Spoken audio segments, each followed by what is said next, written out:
Hello everyone, मैं मिथुन सिंह स्वागत करता हूं आप सभी का। आशा करता हूं आप सभी बहुत अच्छे होंगे। झारखंड पुलिस भर्ती 2024 के लिए नोटिफिकेशन आ चुका है। 4,919 पदों के लिए जो है इसका सिलेबस क्या रहने वाला है, एग्जाम पैटर्न क्या है, यानी कि एग्जाम कैसे दिया जाएगा, इसके बारे में बात करेंगे। बाय द वे, मैं आपको थोड़ा सा जो है एग्जाम का स्वरूप यहां से दिखाना चाहता हूं। सबसे पहले आपकी शारीरिक दक्षता परीक्षण होगा, फिर आपका चिकित्सीय यानी कि मेडिकल होगा, एंड देन रिटर्न आपका लिया जाएगा। तो इसके बारे में हम लोग जो है बात करेंगे पूरे डिटेल्स में। जो है हर एक कितने क्वालिफाइंग आपको नंबर लाने होंगे पेपर 1 में जो लैंग्वेज पेपर है, इसके अलावा जो मेन पेपर है उसमें कौन कौन से सब्जेक्ट से क्वेश्चन पूछे जाएंगे, मैट्रिक में डिस्टिंक्शन लाने वाले को क्या फायदा मिलेगा, first division, second division, third division वाले को क्या फायदा मिलेगा, ईच एंड एवरीथिंग आपको क्रिस्टल क्लियर इस वीडियो में बता दिया जाएगा। आगे बढ़े उससे पहले मैं 3 सवाल आप लोगों से पूछना चाहूंगा। आपको बताना है झारखंड में कुल एमएलए की संख्या कितनी है, झारखंड में कुल कितने एमएलए चुने जाते हैं। दूसरा सवाल, ये जो झारखंड है, झारखंड के कुल एमपी जो है कितने चुने जाते हैं, लोकसभा राज्यसभा को ऐड करके, अलग अलग करके आप लिख दोगे और ऐड करके भी लिख दोगे।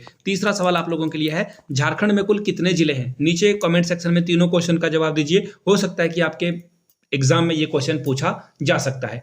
आगे बढ़े उससे पहले आप लोगों से रिक्वेस्ट है, जो भी पहली बार चैनल पे आए चैनल को सब्सक्राइब कर लीजिए और घंटे वाला बटन दबा दीजिए। जब भी नोटिफिकेशन आए किसी भी भर्ती का या फिर उसके सिलेबस को डिस्कस करेंगे हम लोग इस चैनल पे, तो चैनल को सब्सक्राइब कर लेना बहुत ज़रूरी है।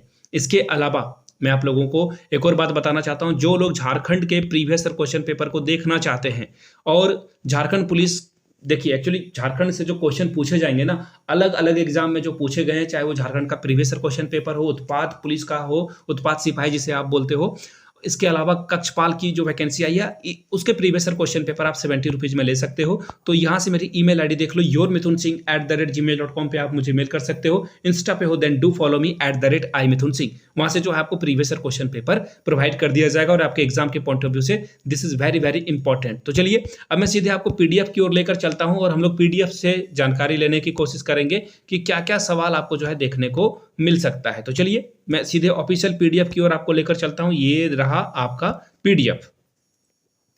ये पीडीएफ आप हमारे टेलीग्राम चैनल से भी प्राप्त कर सकते हो। ये देखिए ये पीडीएफ है, मैं आपको सीधे ऊपर लेकर चलता हूं। ये देखो, ये है नोटिफिकेशन नंबर 17/2023, 17/2023। इसमें कुछ वैकेंसी जो है पहले की है और कुछ फ्रेश वैकेंसी यहाँ पे आई हुई है।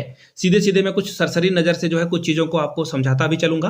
टोटल एग्जाम फी 100 रुपये का आपसे जो है लिया जाएगा एग्जाम फी, और हर जिले के लिए जो है खूंटी, रांची, सिमडेगा के लिए 103 वैकेंसी है, चतरा के लिए 50 वैकेंसी है, गिरिडीह के लिए 452, रामगढ़ से 200, धनबाद से 337 और गोड्डा से 46, देवघर से 343, साहिबगंज से 131, और इसी तरह से टोटल जो वैकेंसी आएगी दोस्तों 4,919 पदों के लिए वैकेंसी आएगी। अब मैं आपको लेकर चलता हूं एग्जाम जो है किस तरह से लिया जाएगा। तो सबसे पहले देख लो आपकी बनावट, शारीरिक बनावट, फिजिक जो है आपका वो कैसा होना चाहिए।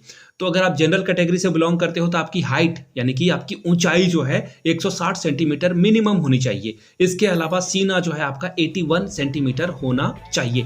अनुसूचित जनजाति और अनुसूचित जाति के लिए जो हाइट है वो 155 है और सीना जो है 79 है।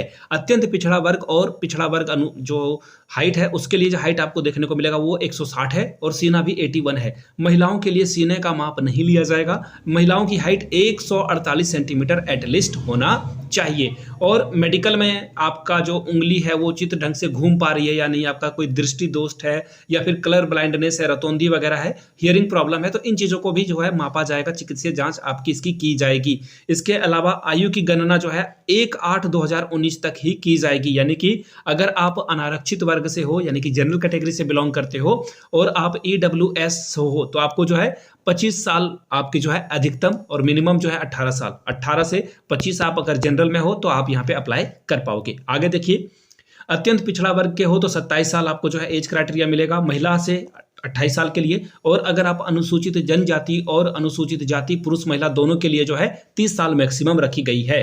अगर आपने कहीं पे काम किया है, भूतपूर्व सैनिक हो, आर्मी वगैरह में सर्व किया है तो 5 साल की उम्र सीमा में आपको छूट दी जा सकती है, नहीं दी जाएगी। ठीक है, चलिए अब मैं आपको लेकर चलता हूं सीधे, आप जो भी कोई भी आरक्षण वगैरह लेने के लिए जो है आपको झारखंड का जो डोमिसाइल है या फिर क्वालिटी है वो सब आपको ऑनलाइन प्रेजेंट करना होगा। अब बात करते हैं परीक्षा का स्वरूप क्या होगा।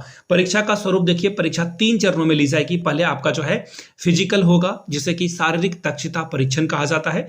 दूसरा चिकित्सीय जांच यानी कि मेडिकल, और फिर लिखित परीक्षा आपकी ली जाएगी।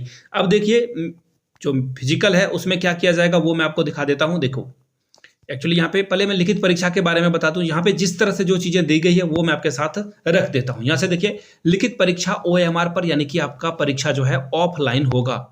मैंने कितना गंदा से लिखा, सॉरी, फिर से लिख देता हूं।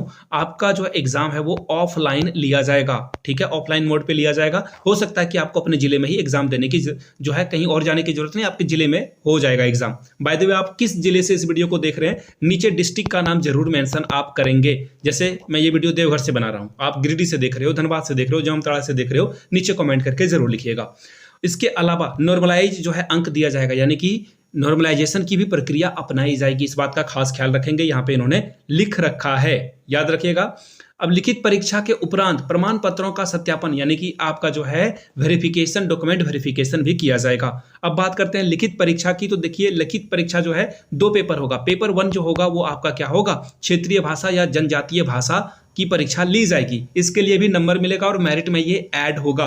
पेपर 2 जो होगा उसके सिलेबस को बाद में डिस्कस करेंगे, पहले पेपर 1 के सिलेबस को हम लोग डिस्कस कर लेते हैं। पेपर 1 में देखिए हिंदी, अंग्रेजी, संस्कृत, उर्दू, संथाली, बंगला, मुंडारी, हो, खड़िया वगैरह का एग्जाम लिया जाएगा और इसमें टोटल 100 प्रश्न पूछे जाएंगे। 100 क्वेश्चन आपसे पूछ लिया जाएगा और इसमें जो है 30 नंबर आपको जो है मिनिमम लाना ही लाना होगा। इससे अधिक आप लाओगे, आप बेनिफिट में रहोगे। इसके बारे में भी आगे बात बताई गई है, उसके बारे में आगे चर्चा करेंगे अलग से। पेपर 2 को सिलेबस को अगर आपको मैं दिखाऊं, यहां से देखिए 50 प्रश्न जो हो रहेगा वो हिंदी भाषा से संबंधित रहेगा। इसमें 2 भाग में, ये पेपर 2 भी 2 भाग में डिवाइडेड है। इसमें प्रश्नों की संख्या 50 रहेगी, जिसमें हिंदी व्याकरण, मुहावरे, लोकोक्तियां, शुद्धिकरण, वाक्य को ठीक करना होगा। इससे सवाल पूछे जाएंगे। कितने? 50 प्रश्न यहां से पूछे जाएंगे। 25 प्रश्न जो है जीके से पूछा जाएगा और इसमें कुछ करंट अफेयर्स भी आपको देखने को मिलेगा। 25 प्रश्न जो है आपका मैथमेटिक्स से सवाल पूछ लिया जाएगा। तो ये 100 नंबर, पेपर 2 भी 100 नंबर का होगा। तो टोटल 200 अंकों की आपसे परीक्षा ली जाएगी। सभी पत्रों की परीक्षा अलग अलग जो है एग्जाम लिया जाएगा। एक प्रश्न के लिए 3 नंबर दिए जाएंगे और एक गलती करोगे आप तो 1 नंबर काट लिया जाएगा।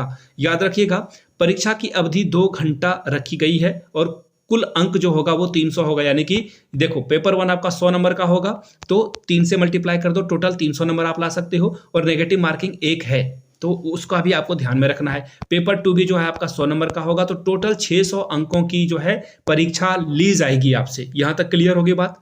अब बात करते हैं शारीरिक दक्षता परीक्षण की, यानी कि फिजिकल की, जो आपसे जो है टेस्ट में लिया जाएगा। दौड़ जो है 1 घंटे में आपको 60 किलोमीटर कंप्लीट करना है एनी हाउ, पुरुषों के लिए, मेल वर्ग के लिए। फीमेल के लिए जो है आधे घंटे में यानी कि 30 मिनट में 5 किलोमीटर आपको चलना होगा। चिकित्सीय जांच के बारे में बता दें तो देखिए, इसमें जो है आपका शारीरिक बनावट में अगर कुछ घुटना मुड़ा हुआ है या समतल पैर है तो इससे जो है आपको हटा दिया जा सकता है। रतौंधी है या हियरिंग प्रॉब्लम है तो इसमें जो है आपको दिक्कत का सामना करना पड़ेगा। और रिम्स में आप लोगों का जो है यहाँ पे जांच किया जाएगा। याद रखिएगा, कहाँ पे? रिम्स रांची में आपका जो है जांच किया जाएगा। पेपर 1 और 2 के बाद अगर सपोज कर लो किसी का नंबर बराबर आ जाता है तो जन्म तिथि के आधार पर जो है निर्धारण किया जाएगा। जिसकी उम्र ज्यादा होगी उसे ऊपर स्थान मिलेगा। अगर इसके बावजूद भी नंबर भी सेम, डेट ऑफ बर्थ भी सेम, तब क्या होगा? तो उनके 10वीं यानी कि मैट्रिक के जो नंबर है, जिनका मैट्रिक में ज्यादा नंबर होगा उनका सिलेक्शन होगा। ठीक है, अगर किसी तरह से विवाद की स्थिति आती है तो। पेपर 1 में अगर आप 30% एग्जैक्ट नंबर आते हो तो आपको लड्डू यानी कि 0 नंबर मिलेगा। अगर आप 31 से 40 के बीच में लाते हो तो 1 नंबर आपको मिलेगा। 41 से 50 तो 2 अंक, 51 से 60 तो 3 अंक, 61 से 70 तो 4 अंक, 70 से 80 तो 5 अंक और 80 से 90 6 अंक और 90 से 91 से लेकर अगर आप 100% लाते हो तो 7 अंक आपको मिल जाएंगे। अब देखिए, वेटेज जो है, एक्स्ट्रा वेटेज के बारे में बात कर लेते हैं। तो देखिए, अगर आपने क्लास कॉम्बाइंड इन डिग्री और डिप्लोमा, रक्षा जो शक्ति यूनिवर्सिटी है वहां से डिस्टिंक्शन से पास किया, 10 नंबर एक्स्ट्रा मिलेगा। फर्स्ट क्लास किया है 8 नंबर मिलेगा। सेकंड क्लास किया है 6 नंबर मिलेगा। पास की हो सिर्फ तो 4 अंक आपको यहां से मिल जाएगा। अब देखिए, जो परीक्षा के दोनों पत्र के आधार पर जो न्यूनतम अंक लाने हैं, अगर आप जनरल कैटेगरी से हो तो दोनों पेपर मिलाकर 40% अंक आपको कम से कम लाना ही होगा। अनुसूचित जाति और अनुसूचित जनजाति और महिला के लिए 32% अंक लाना अनिवार्य है। अत्यंत पिछड़ा वर्ग अनुसूची 1 के लिए 34%, अत्यंत पिछड़ा वर्ग अनुसूची 2 के लिए जो है 46.5% अंक लाना होगा। आदिम जनजाति के लिए 30% और 40% ईडब्ल्यूएस के लिए रखा गया है। प्रमाण पत्र की जो जांच की जाएगी यानी कि डॉक्यूमेंट वेरिफिकेशन आपका रांची में कराया जाएगा, जो कि जेएसएससी के ऑफिस में किया जाएगा। तो ओरिजिनल सर्टिफिकेट वगैरह आप बना लें। अब देखिए मैं आपको काम की बात बताता हूँ। फटाफट आप जो है प्रज्ञा केंद्र जाइए, ईडब्ल्यूएस वाले ईडब्ल्यूएस का सर्टिफिकेट बना लीजिए। जिनको डोमिसाइल देना है यानी कि आपको प्रमाण पत्र देना है, निवास प्रमाण पत्र, तो वो जाकर अपना डोमिसाइल फटाफट बनवा ले। कहाँ मिलेगा? प्रज्ञा केंद्र में बनेगा। तो फटाफट जो है उनको कुछ ज़्यादा पैसा देकर जल्दी से जल्दी बनवा लो। मैं देखिए कुछ भी गलत प्रमोट नहीं करना चाहता हूँ, लेकिन आप लोग मेक श्योर कि जल्दी से जल्द इन चीज़ों को कर लें। आखिरी डेट इसकी 14 फरवरी रखी गई है, तो काफ़ी समय है आपके पास, बट मेक श्योर कि आप जल्द से जल्द फॉर्म भर लें तो आपका भला होगा। बाय द वे, ये वीडियो अच्छी लगी हो तो नीचे जो है एक बार कमेंट सेक्शन में जय हिंद जरूर लिखें, ताकि मुझे भी ऐसा मोटिवेशन मिलता रहे कि आपके लिए जो है मैं और भी वीडियो बनाता रहूं। मिलते हैं किसी और वीडियो में। चैनल को प्लीज सब्सक्राइब कर लें, अपने दोस्तों तक इस वीडियो को जो है शेयर करें, साझा करें, उन तक पहुंचाएं, ताकि उनको जो है ऑथेंटिक जेन्युइन इंफॉर्मेशन मिलते रहे। वीडियो को यहां तक देखने के लिए आप सभी का फिर से बहुत बहुत अभिनंदन। Thank you so much. Thank you.